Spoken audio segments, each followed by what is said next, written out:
Welcome to Unit 2.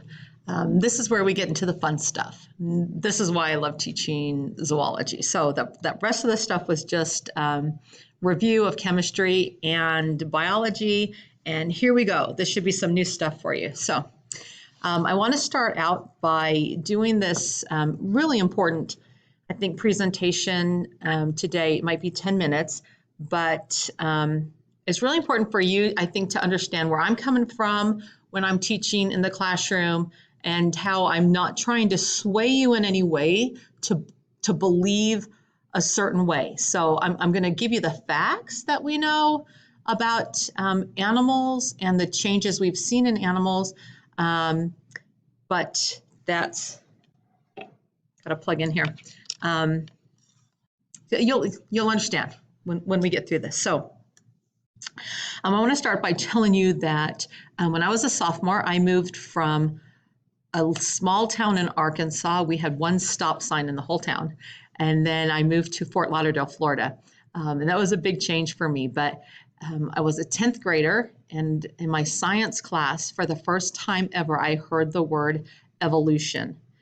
And she showed the picture of the monkey changing, turning into the man, right? And so as a teenager, I'm thinking, what? You're crazy. This is nuts. And so the thing is that in Arkansas, they weren't allowed to teach evolution. As a matter of fact, laws didn't even get changed until the 70s, I believe. And then even then, the teachers wouldn't teach it because there was such a kind of a stigma, especially in areas that were very heavily religiously affiliated. So you'll find that in like the Southern Baptist states, or other regions where they just would not even teach evolution because they thought if you believed in evolution and strict, evolution, then you couldn't believe in God, right? I mean, they're kind of the straight evolution you think about is, man came from monkey, right? And religion is God made man, right? And so there was this fight. And so religious communities would not even allow it to be taught.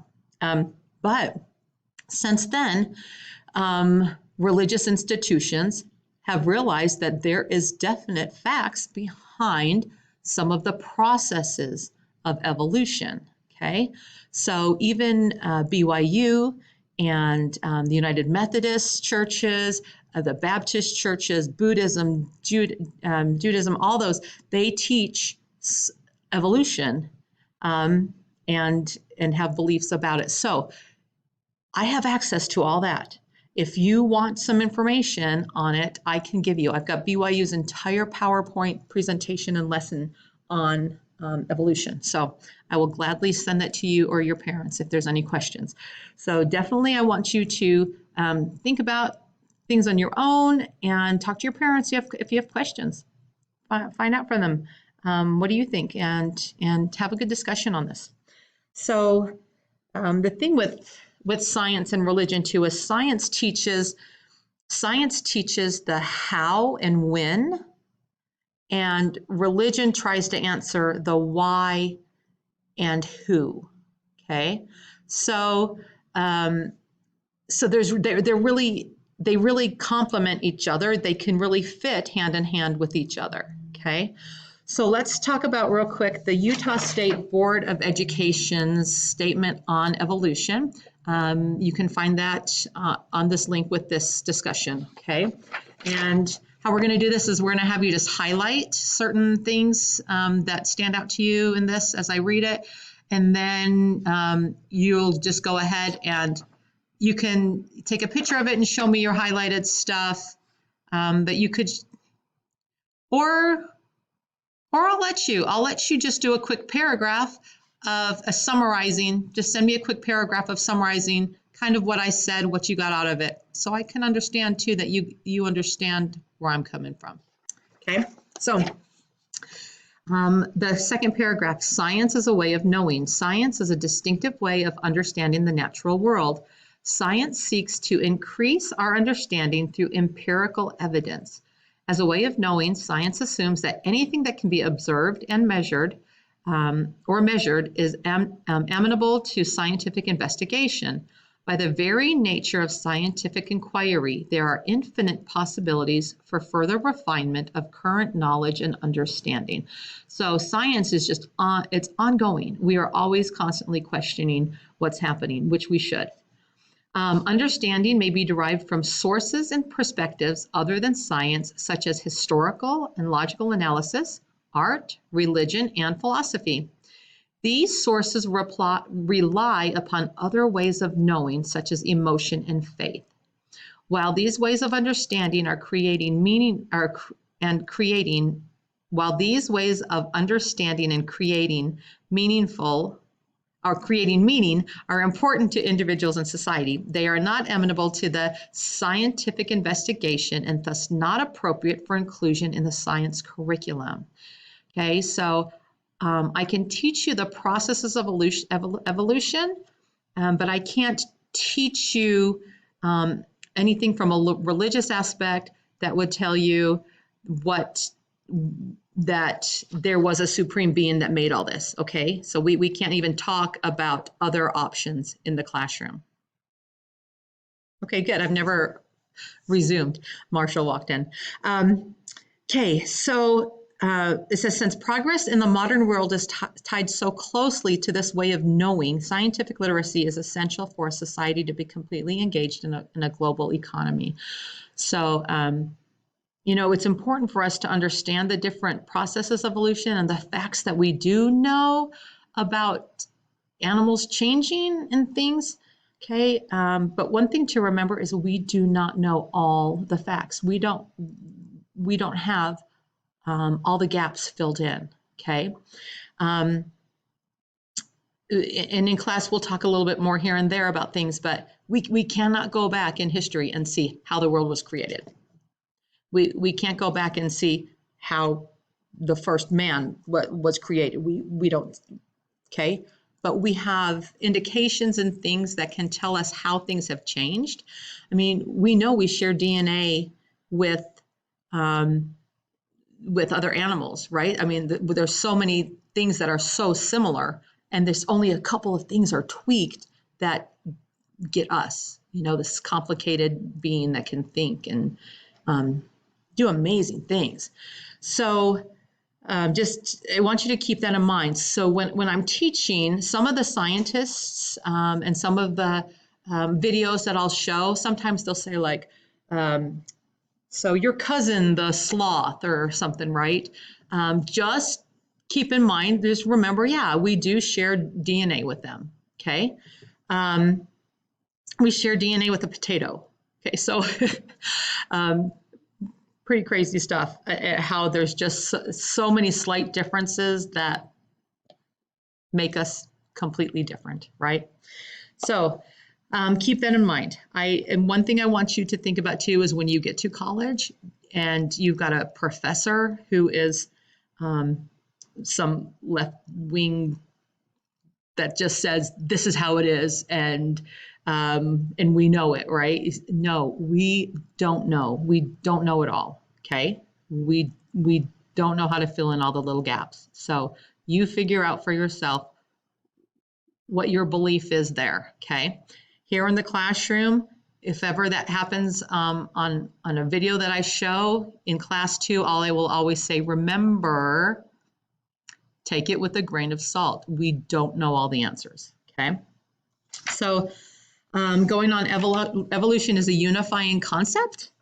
And that one I'm just going to skim. It just really talks about how physics and astronomy and biochemistry and geology and anthropology, all these other sciences, we have evidence that life has changed on Earth, okay? So we have fossil records and DNA analysis, and we'll be looking at some of this stuff too throughout this unit, okay? We'll be looking at the facts, okay? Let's see. There is little or no debate among credible scientists about whether evolution has taken place. Evolution is change over time. Okay, we do know there has been change over time. Since our understanding is incomplete, there is considerable and productive debate about the processes of evolution. Research questions remain, and scientists often disagree about their explanations, as they should. The nature of science encourages ongoing and meaningful investigation of all assertions made by science. Scientific conclusions are tested by experiment and observation, as all scientific theories are subject to continued evaluation. So it is still, we do call it the theory of evolution. However, in science, a theory is something that's more than just a hunch or just, I think this, okay? A theory in science is something that has been tested over and over and over. And at this point, still is not completely proven or disproven, okay? So when we say theory of evolution, we do know evolution has happened. Things have changed over time, okay? And it's been proven over and over. We're going to talk about a lot of evidences, but all those little in-between gaps, that's where it cannot be proved or disproved. When they say it is a theory, just remember that, okay? Not proved or disproved completely at this point of the whole picture.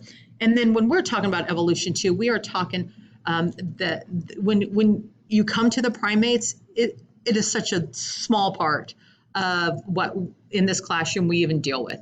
So we will talk about the smallest, simplest single-celled organisms, animals, up to the chordates at the end of the year. The last quarter we'll get into chordates, so that's animals with backbones, okay?